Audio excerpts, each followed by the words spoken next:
pwede ko na ang palang batch 2012 na rin po pala ako. Fellow workers in government, honored guests, ladies and gentlemen, magandang hapon po sa inyo lahat. Alam mo nyo si Manong Serge ay nauna po sa akin sa Kongreso. Ako po ay bagong-bagong salta noong 1998. Siya naman po ay senior member na. Third term na ho ba nyo noon, Manong Serge? At sa House of Representatives, napaka-importante po ng Committee on Rules. Yan po nagde-determine kung alin mga panukalang batas na magkakaroon ng pagkakataon mapakinggan ng plenaryo. Nagkataon po na may committee report, yung kinabibilangang committee, the Committee on Civil, Political and Human Rights, kung saan inatasan tayo ng ating chairman na kumatawan sa committee to at humarap sa Committee on Rules. Doon ko po unang nakasalubong si Atty. Sergio Apostol. Pagkaupo ko po doon sa meeting na Committee Rules, tinanong niya sa akin, anong karapatan ko na humarap sa kanila? Sabi ko, ako po'y bagong salta. At sabi ko po, ako po'y inatasan ng aming chairman na humarap sa kanya pong to substitute actually for him. At doon ko po nakita na talaga si Manong Serge, bagamat magkaiba po panig namin ng martial law, ay talagang nandun para bigyan ako ng kanyang dunong. Kaya nagpapasalamat ako sa iyo, Manong Serge, sa harap ng lahat. Yung pagtuturo mo ay talagang sumama na rin po sa paghuhubog sa atin para maabot natin ang kasalukuyan ating kinalalagyan.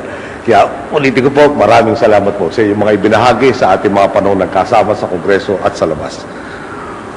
Meron po ako isang kasama na sa kabinete ngayon, abogado po siya, at isang araw po may binanggit siya sa aming leksyon ng kanyang profesor. Sabi po ng kanyang profesor, pakitingnan nga nyo itong sign. Ang nakalagay po, no smoking. Tinanong po ng profesor, simple ba yan? Sagot na siyempre ng estudyante, dadalawa lang naman daw ang words, no? No smoking. Maliwanag po, simpleng-simple. Sagot ng profesor, hindi simple yan. Pag abogado po kasi nagbasa ng no smoking, ganito rin po pala dapat na lumabas dyan. No smoking, what? No smoking, when? No smoking, how? No smoking, by whom? Ganun ho pala, pag binasa ng abogado, ay marami hong pwede idagdag, incomplete raw ho yan. Okay. Kaya ako po'y natanong sa isang kasamahan ko rin sa Kongreso, nakasama ko sa Senado, at isang araw tinanong ko siya, bakit ba pag kayong mga abogado ang nagsalita, yung simple nagiging komplikado? Ang sagot po niya sa akin, kung napakasimple ng tatalakayin natin dito, baka kami mga abogado ay mawalan ng trabaho. Hindi ho biro yan. Talaga sinabi niya sa akin yan. Maring pabiro ang sagot niyang ito. Subalit hindi maikakailang sumasalamin ito sa kabuuang estado ng ating sistemang pangkatarungan.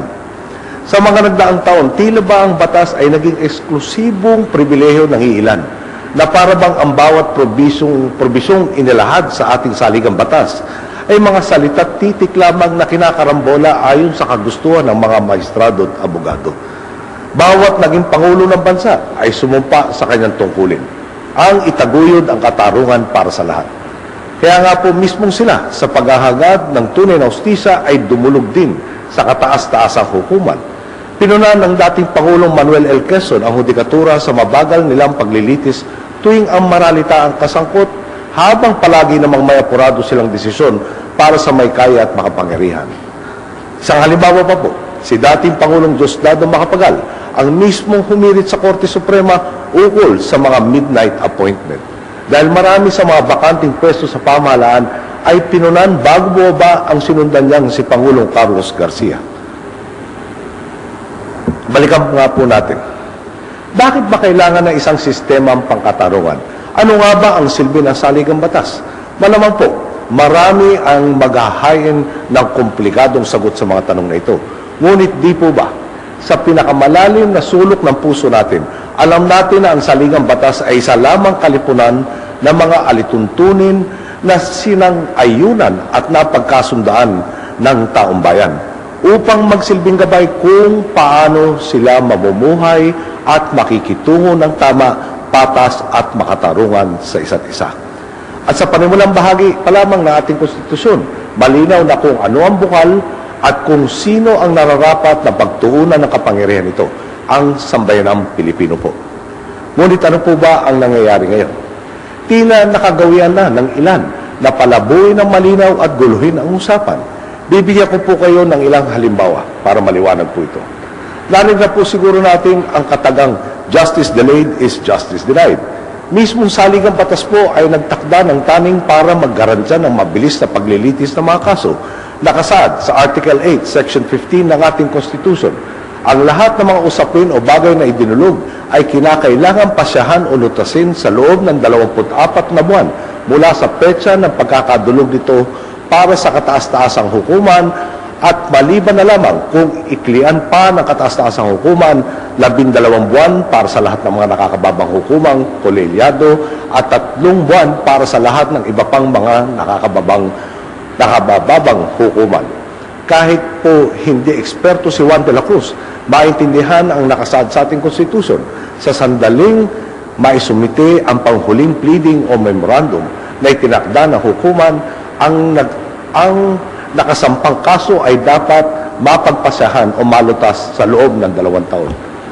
Nagagawa po ba ito ng ating hudikatura? Tingnan na lamang po natin. Itong kaso ni Bay Omera Lucman ng National Commission on Muslim Filipinos. Naglabas ang Korte Suprema ng status quo or anti-order sa amin at hinayaang manatili siya sa pwesto. Natapos na po ang termino niya pero hanggang ngayon hindi pa rin dinidinig ang kaso ni Ginang Bay Lucman. May ebidensya rin kami na magpapatunay na hindi lang siya midnight appointee, kung hindi talaga sagarang post-midnight appointee pa po. Dito po, natapos na po yung termino, wala pang pagdidinig ng kaso. Pag pinakinggan ng Supreme Court o nilitis to, malamang sasabihin lang moot and academic. May kaso pa pong isinampa noong 1961. Pero hanggang ngayon, wala pa rin desisyon. Sa saligang batas, 2 taon lang po ang taning. Pero sa kasong ito, 2 henerasyon na ang nagdaan, wala pa rin katapusang hatol. Minsan po, napapaisip tayo kung itinuturo sa law school kung paano patagalin ang kaso.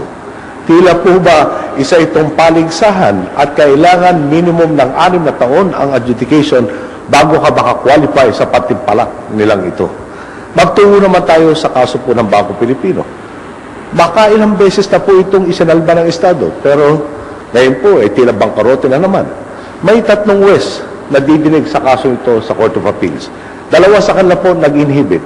Yung 2 bagong justices na pumalit, tapos ng 10 calendar days, 10 days lang po, napag-aralan ng buong-buo yung kaso, tila po ba nabasa na lahat ng dokumento at mga audit statements, nasagot ng lahat ng katanungan, at agad na inutos na buksan ang bangko at magbigay ng emergency loan na 41.5 billion pesos. Ididin ko lang po, hindi po ito 10 working days, kundi 10 calendar days, kasama pati weekend. Talaga po napakasipag nila. Ang masaklap po nito, pinababalik nila ang 19 billion pesos sa mga depositor na wala na po. Yung pera ng depositor na wala na po sa bangko, pinapabalik sa Estado yung 19 billion pesos na deposit base.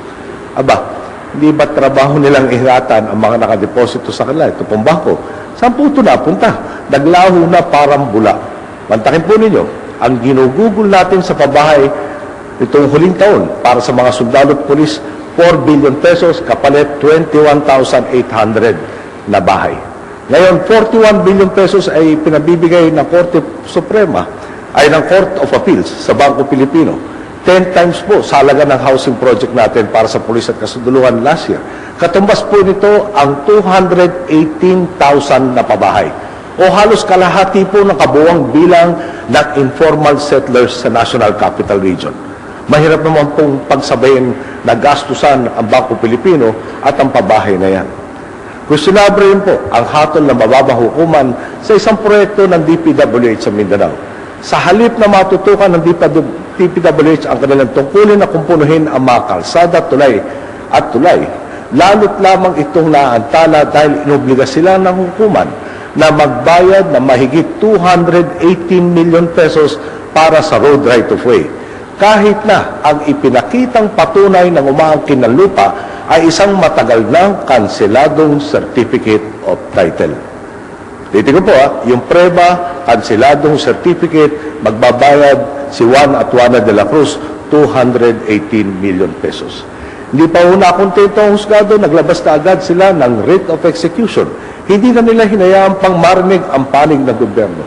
Huwag naman sanang nangyari ito dahil lamang may mga madadaling o may mga nagmamadaling makapagbulsa ng porsyento.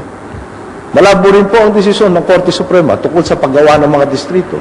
Sa Article 6, Section 5 ng Saligang Batas, para makabuo ng distrito, kailangan may populasyon na 250,000.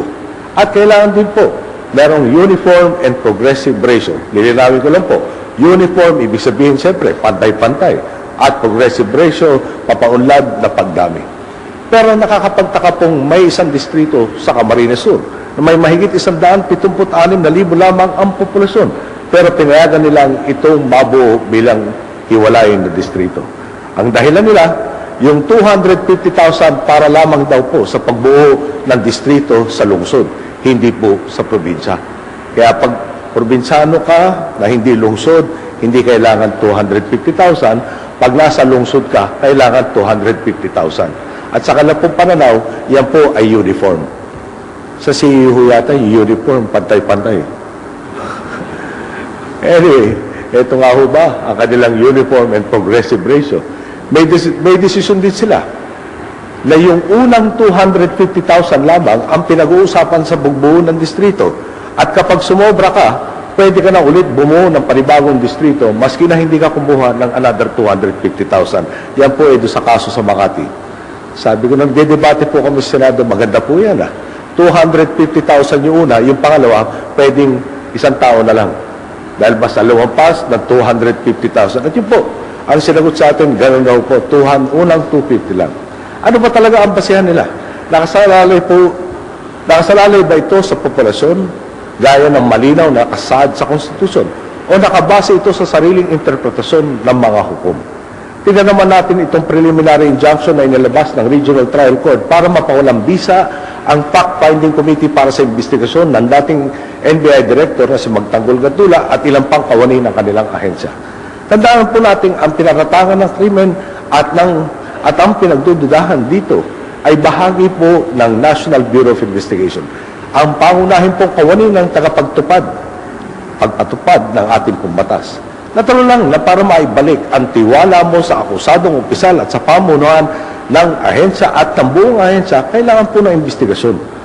Kung hinarangan nila ito ng TRO, paano niya malilinis ang kanyang pangalan kung wala namang magbibigay linaw sa kung anong tunay na nangyari?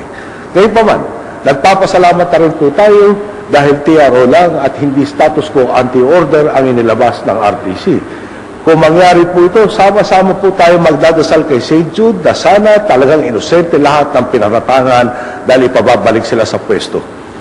Marami pa pong kasong nagpapahiwatig sa nakakalungkot na estado ng ating sistema ng pangkatarungan. Nandiyan ang injunction na nagsilbing balatid para sa pagiging state witness ni Manuel Montero na siyang magiging susi dapat para mapanagot na ang mga nasa likod na karumal-dumal na pagpatay kay Ruby Rose Marameda na nagtagpo ang, maalala ko lang po sa inyo, nakasimento sa loob ng drum. Nandiyan din ang pagbibigay pahintulot ng korte na magtayo ng mga high-alay betting stations sa labas ng Cagayan Economic Zone Authority. Gayong malinaw itong paglabag sa Republic Act 954, nakakapanghinayang din po ang inilabas ng aid memoir ng World Bank ukol sa Judicial Reform Support Project ng Korte Suprema. Parang wala rin pinatunguhan ang $21.9 million loan mula sa World Bank na sana'y naglatag ng komprehensibo at pangmatagalang reforma sa hudikatura. Dahil dito, malamang, magdadalawang isip na yan na muling mag-abot ng tulong sa atin. Sino po bang hindi malulungkot? Tinutulungan ka na, sinayang mo pa. Nakasaad po sa Saligang Batas, Article 7, Section 15, ang isang Pangulo o nanunungkulang Pangulo ay hindi dapat gumawa ng mga panghirang sa